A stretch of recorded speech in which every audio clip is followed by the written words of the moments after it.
Et quand la tristesse arrive, je sais tu es là, toujours près de moi. Bon matin, bienvenue à votre émission La Victoire de l'amour. Bon jeudi, aujourd'hui, comme on le fait tous les jeudis, depuis déjà quelques semaines, une nouvelle chronique que j'aime beaucoup parce qu'on aime beaucoup tous ensemble le bon pape François. C'est Luc Faneuf qui nous parle de lui et le titre de sa chronique, je l'aime beaucoup, l'Évangile selon François.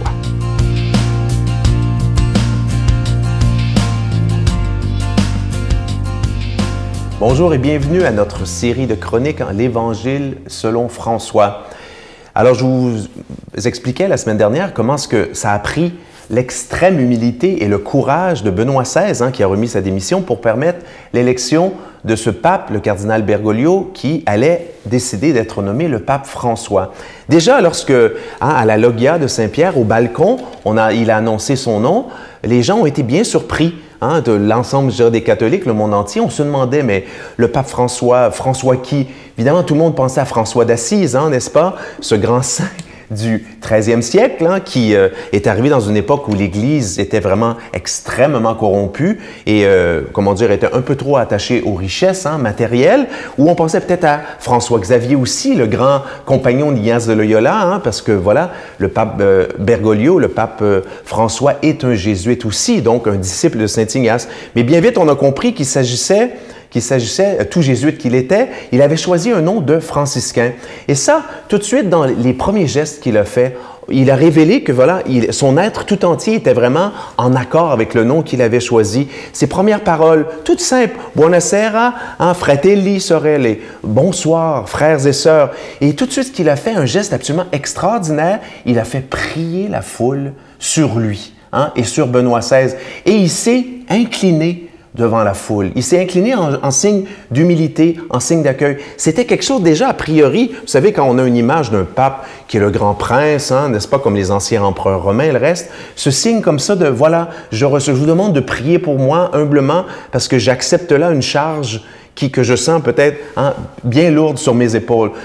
Aussi la façon dont il était habillé. Les papes, encore des vestiges des empereurs et le reste, les papes étaient toujours habillés de façon avec les vêtements d'apparat, l'hermine et tout le reste. Lui, tout simple, évidemment sa soutane blanche, mais une simple croix. Et on apprendra plus tard que son anneau était d'argent plutôt que d'or. Donc vraiment, on a compris tout de suite que ce pape, ça ne serait pas un pape en quelques minutes qui serait celui des riches et des puissants, un pape, j'allais dire, qui se penserait bon, mais bien un pape des petits, un pape qui serait très présent aux plus petits, aux pauvres et aux sans-voix. Ici, je vais citer un extrait de sa messe d'intronisation qui a eu lieu à la fête de Saint-Joseph, quelques jours plus tard, où il dit « Comment Joseph exerce-t-il la garde de Marie et de Jésus avec discrétion, humilité, dans le silence, avec une présence constante, une fidélité totale, même quand il ne comprend pas.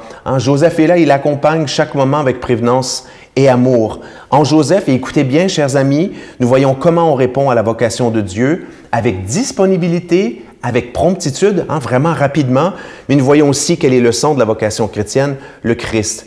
Alors, dans cette messe, le pape nous a révélé qu'au fond, il ne désirait pas être pape, mais il a accepté vraiment cette mission qui lui a été donnée par Dieu même.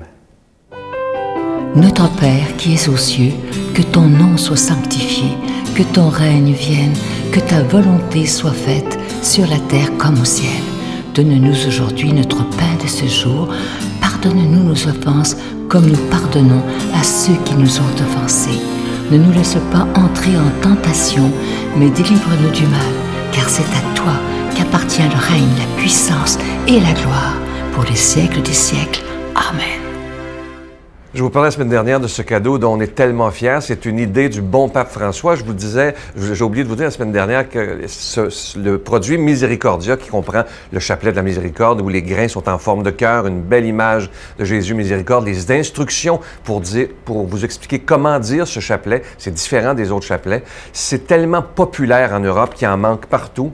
Et je suis content parce que la Victoire de l'amour, nous sommes les premiers en Amérique à avoir ce beau produit qui est l'idée du bon pape François. Je vous rappelle que ça s'appelle Miséricordia, un médicament spirituel. Et on a écrit ce que le pape avait écrit en Italie, 59 granules pour l'âme. Ça se donne vraiment bien en cadeau et surtout que ça se présente bien. Le beau chapelet à l'intérieur, l'image de Jésus et les instructions qui vous sont donnés pour vous expliquer comment dire le chapelet de la miséricorde. Je vous donne l'adresse. La Victoire de l'amour, casier postal 120, succursale Boucherville à Boucherville. Le J4B 5E6, je vous la redonne. La Victoire de l'amour, casier postal 120, succursale Boucherville à Boucherville. Le J4B 5E6. Également par téléphone, par carte de crédit dans le 514-523-4433, 523-4433 et sans frais le 1-888-811-9291, 1-888-811-9291 et aussi sur notre site internet le www.lavictoiredelamour.org.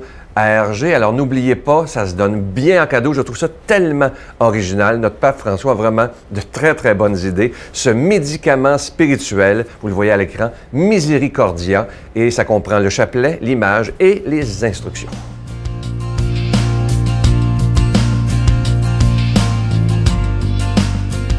Mon Dieu, donnez-moi la sérénité d'accepter les choses que je ne peux changer, le courage de changer les choses que je peux, et la sagesse d'en connaître la différence. Amen. Je suis toujours tellement heureux de vous le présenter lorsque c'est lui. C'est un ami très, très cher à mon cœur. Il est de Paris, Monseigneur Jacques Gaillot.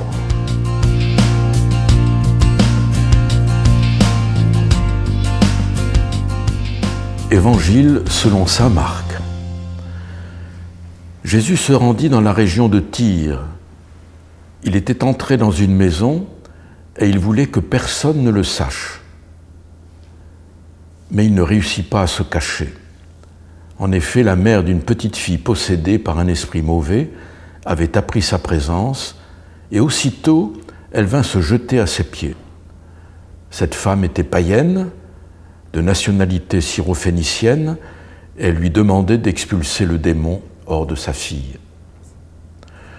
Il lui dit « Laisse d'abord les enfants manger à leur faim, car il n'est pas bien de prendre le pain des enfants pour le donner aux petits chiens. » Mais elle lui répliqua « C'est vrai, Seigneur, mais les petits chiens, sous la table, mangent les miettes des petits enfants. » Alors il lui dit « À cause de cette parole, va, le démon est sorti de ta fille. » Elle rentra à la maison et elle trouva l'enfant étendu sur le lit. Le démon était sorti d'elle. Bonjour. Mes amis, la Cananéenne est une femme qui va provoquer Jésus. Elle va le provoquer en ce sens que elle lui dit, il ne faut pas simplement être le Messie d'Israël, il faut aussi être le Messie pour les nations païennes. Et Jésus va commencer par refuser, par prendre ses distances.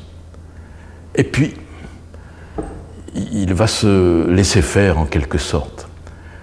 Et il va comprendre que sa mission doit déborder le peuple d'Israël et s'étendre à toutes les nations païennes. À Cana, c'est une femme qui a ouvert Jésus à sa vie publique. Aujourd'hui, en terre païenne, c'est une femme qui ouvre Jésus à la vie universelle. Et cette femme vraiment accapare Jésus, comme elle accapare sa fille.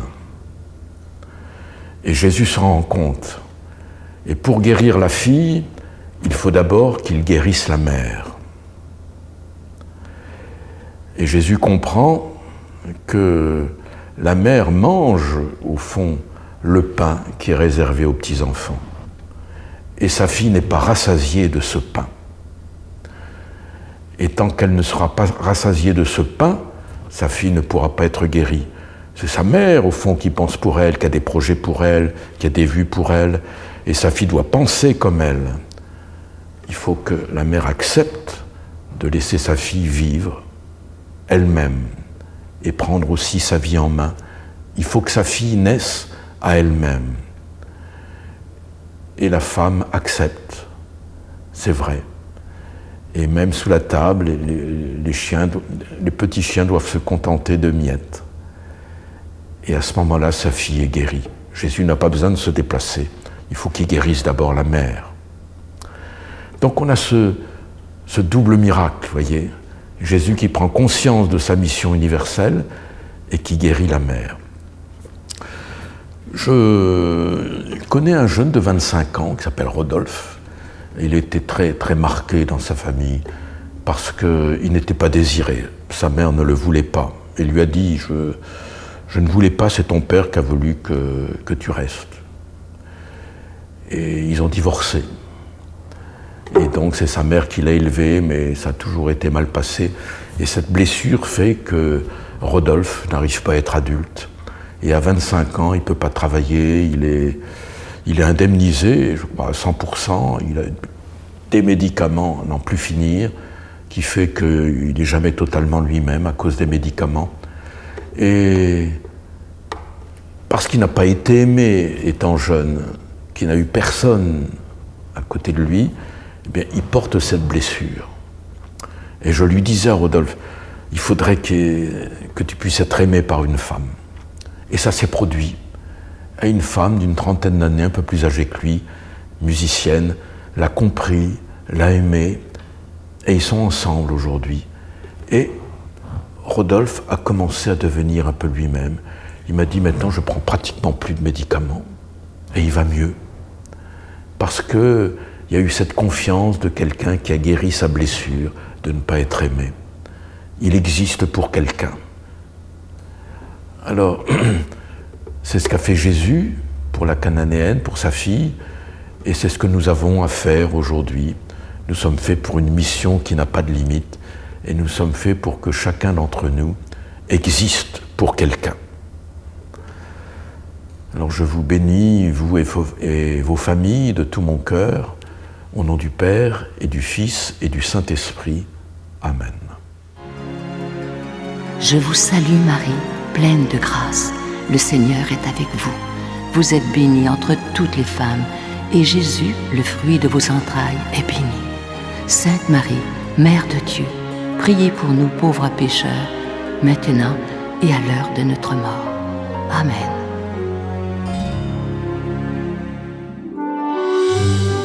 La Victoire de l'amour vous invite à vivre un pèlerinage en Italie à la rencontre de Saint François d'Assise et du pape François, en compagnie de l'abbé Robert Lemire et de Sylvain Charon. Nous visiterons Assise, Florence, Cassia, Orvieto et Rome. Nous assisterons aussi à une audience générale en compagnie du pape François au Vatican, du 25 mai au 5 juin 2014. Informations et réservations, voyage intermission au 514-288-6077. Sans frais, 1-800-465-3255. J'ai le privilège d'aller à Rome et à Assise, vivre une expérience incroyable avec Saint François et le pape François aussi. Donc venez avec nous, vous allez voir, vous allez découvrir des choses extraordinaires. Venez!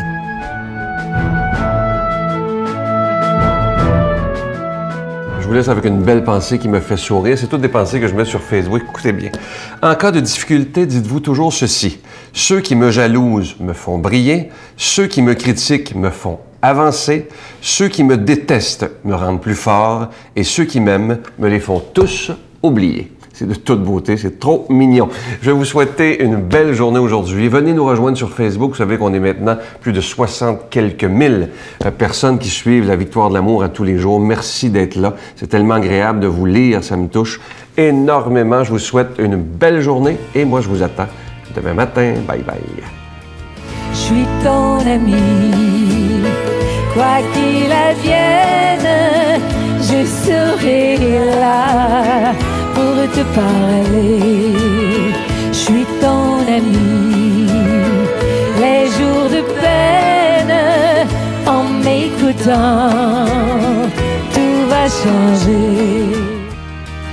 La Victoire de l'amour remercie de tout cœur les Résidences Soleil de leur accueil si chaleureux.